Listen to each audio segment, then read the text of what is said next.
Mbak Dwi Lestari, nomor absen 15, nomor induk mahasiswa 12205193108. Perkenalkan, saya Nur Laili Syaidah, NIM 12205519310. Saya Nur Halidah, nomor absen 8. Assalamualaikum warahmatullahi wabarakatuh. Selamat pagi anak-anak, bagaimana kabar kalian? Semoga selalu sehat ya. Sebelum memulai pelajaran hari ini, alangkah baiknya kita berdoa dulu ya. Berdoa mulai. Berdoa selesai. Sebelum masuk materi, saya mau bertanya dulu. Anak-anak di sini apakah ada yang suka membaca atau mendengarkan sebuah dongeng? Ya, sekarang saya akan memutarkan sebuah dongeng yang berjudul Pohon Apel yang Tulus. Disimak baik-baik ya. Judul dongengnya adalah Pohon Apel yang Tulus. Dahulu kala ada sebuah pohon apel besar. Ada seorang anak laki-laki bermain di sekitar pohon itu. Dia sangat menyayangi pohon itu. Pohon itu juga senang bermain bersamanya. Waktu berlalu, anak laki-laki itu tumbuh dewasa. Suatu hari, ia datang kembali. Pohon apel menyambutnya dengan gembira. "Ayo, bermainlah bersamaku," ajak si pohon apel. "Ah, aku tak punya waktu untuk bermain. Kami membutuhkan rumah untuk tinggal. Bisakah kau membantuku? Kamu boleh memotong cabang-cabang pohonku ini untuk membangun rumahmu." Jadi anak laki-laki itu memotong semua cabang pohon dan pergi dengan riang. Pohon apel itu senang melihat temannya bahagia. Tapi dia tidak pernah kembali sejak saat itu.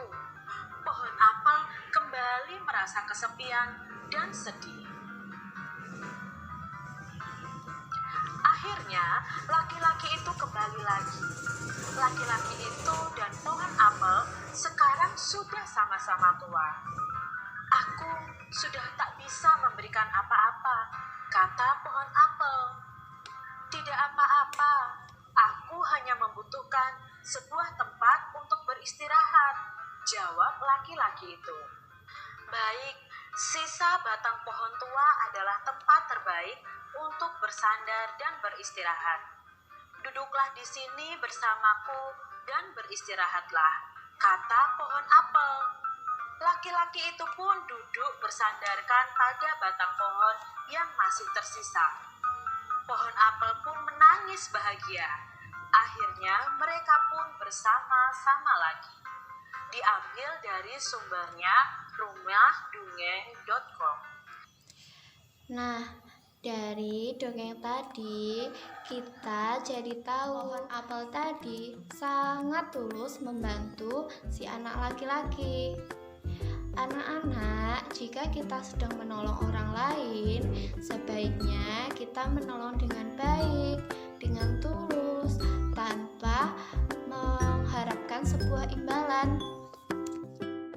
Anak-anak, siapa teman dari pohon apel tadi? Ya, temannya adalah si anak laki-laki tadi.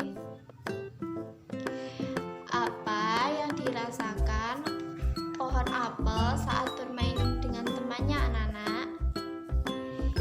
Ya, pohon apel merasa sangat bahagia, sangat senang dan gembira.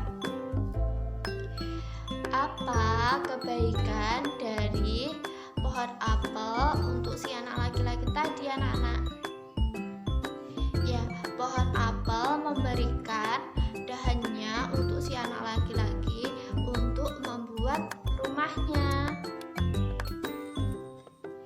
Anak-anak, mengapa pohon apel merasa sedih?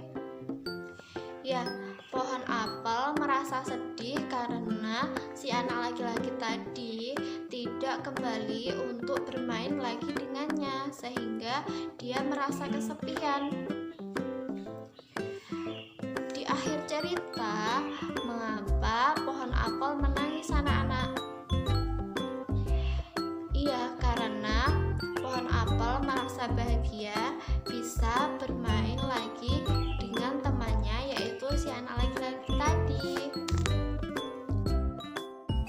Anak-anak, dongeng itu adalah sebuah cerita khayalan ya.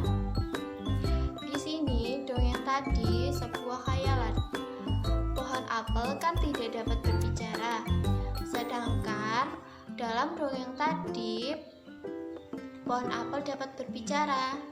Jadi, dongeng itu sebuah cerita berdasarkan khayalan penulisnya.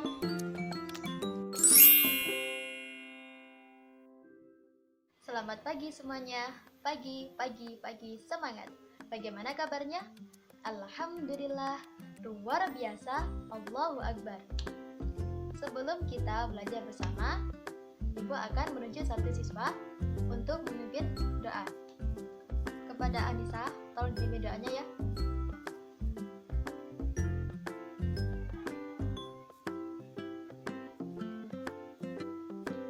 Baik, sudah selesai ya. Materi pembelajaran kita hari ini masih ada hubungannya dengan materi yang kemarin. Ada yang masih ingat materi kemarin kita apa? Benar, yaitu tentang lingkungan sekitar. Manusia itu sangat bergantung loh terhadap lingkungan, termasuk juga terhadap hewan-hewan dan juga tumbuh-tumbuhan.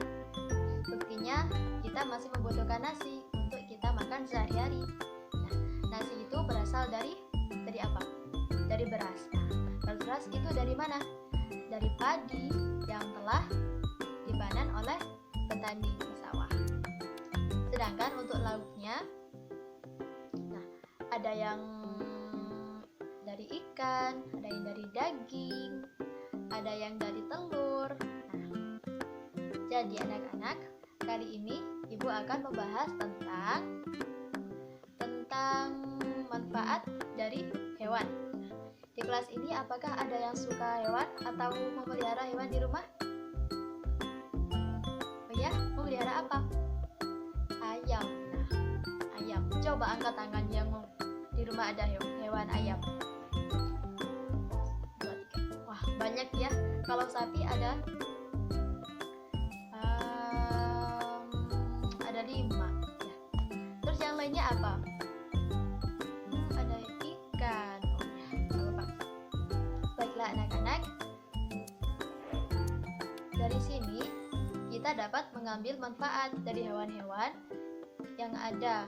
Nah, malah banyak sekali hewan-hewan yang dapat memberi manfaat pada manusia. Nah, untuk lebih jelasnya, Ibu akan memutar suara atau audio.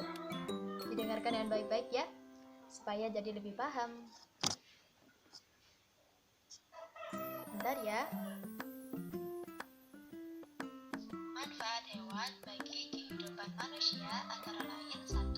Sebagai bahan makanan seperti daging, susu, dan telur adalah bagian-bagian utama yang diambil dari hewan untuk dikonsumsi manusia. Terkadang bagian-bagian lain juga dimakan seperti hati, jantung, otak, dan lain-lain. Daging hewan yang mengandung banyak protein, lemak, dan berbagai nutrisi lainnya juga bermanfaat untuk tubuh manusia. Manfaat yang kedua yaitu sebagai bahan pakaian. Kulit dan bulu hewan banyak dipakai untuk kain, seperti bulu domba dijadikan kain wol dan berbagai macam binatang yang juga dijadikan kain kulit dari sapi, kambing, domba, kuda, dan lain-lain. Sutera dari serat kepompong larva ulat sutera murni atau bahasa latinnya disebut dengan Pitchfork.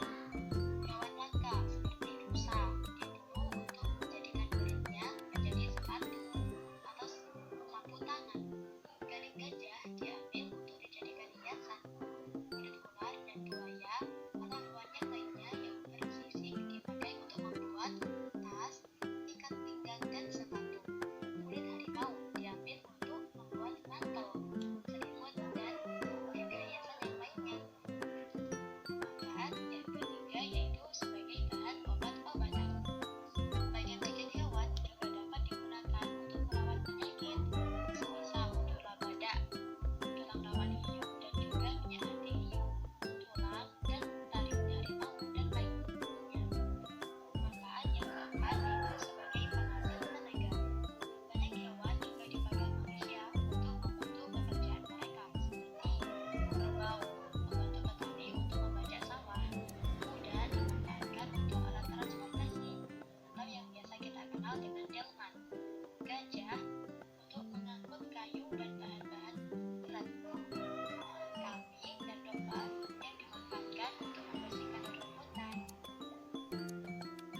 Sudah ya? Sudah didengarkan?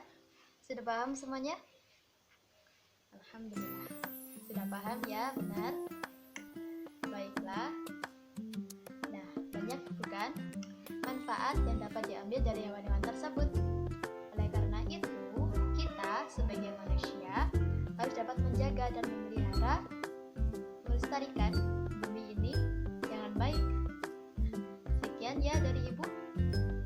Untuk selanjutnya, semangat untuk belajar. Oke, gimana kabarnya anak-anak semuanya? Alhamdulillah sehat, luar biasa.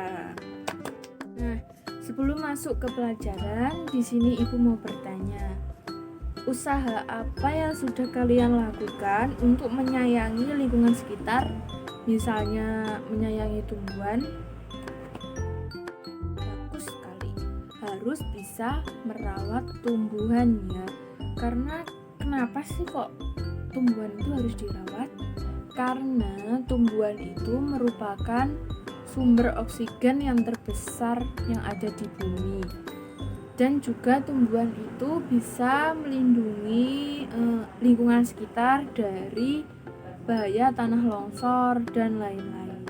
Jadi supaya lingkungan sekitar kita menjadi lingkungan yang sehat dan tumbuhan-tumbuhan bisa hidup dengan subur, kita itu jangan membuang sampah sembarangan. Sampah itu bisa berakibat baik, juga bisa berakibat buruk bagi tumbuh-tumbuhan. Misalnya kalau sampah organik itu bisa dijadikan pupuk. Contoh sampah organik itu seperti guguran daun-daun dari tumbuhan tersebut, itu bisa dijadikan pupuk. Atau seperti kotoran-kotoran hewan ternak itu juga bisa dijadikan pupuk. Sekarang kita masuk ke materi ya. Dibuka bukunya halaman 15. Di situ ada 5 soal. Nanti kalian kerjakan setelah selesai mendengarkan audio yang Ibu putarkan. Sebelum mendengarkan audio, kalian tidak bisa mengerjakan soal tersebut karena nanti akan berkaitan dengan audio yang akan Ibu putarkan. Sebentar. Oke. Sekarang Ibu putarkan ya, jangan rame. Tetap fokus, jangan ngantuk.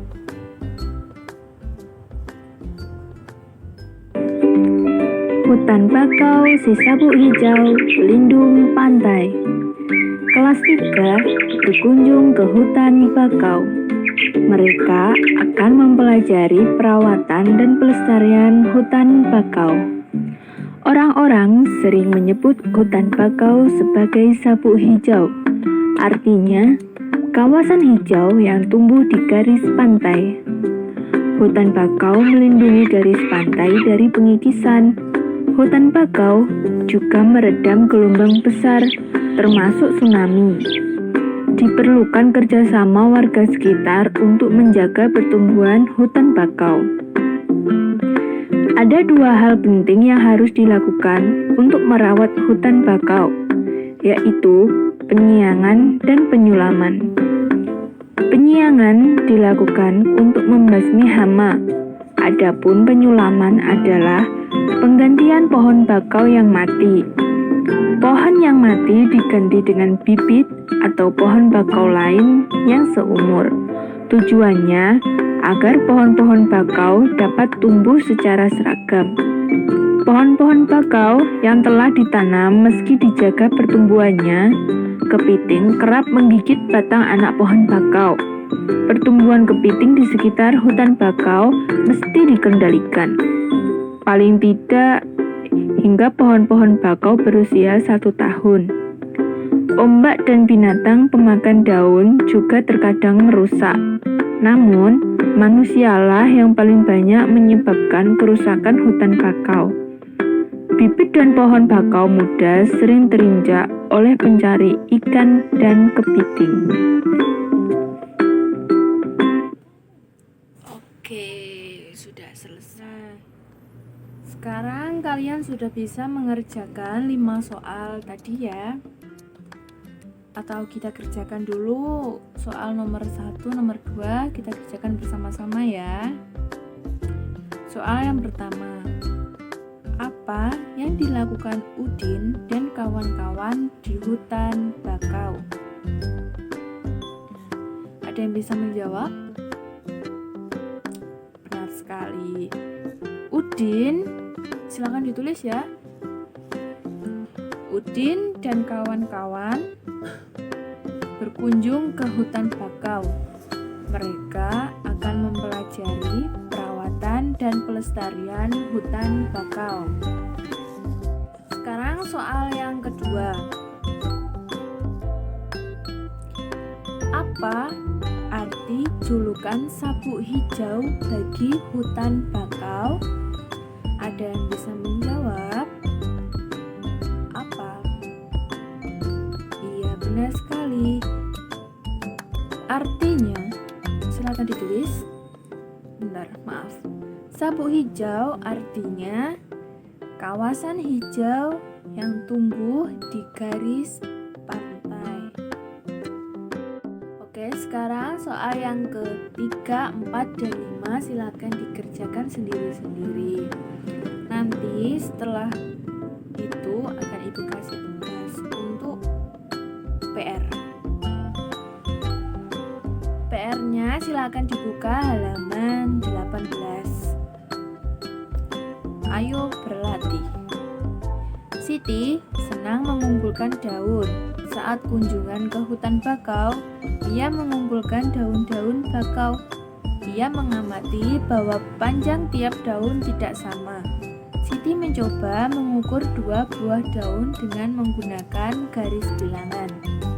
Tuh, di bawahnya ada 5 soal. Buatlah garis bilangan untuk menyelesaikan penjumlahan di bawah ini.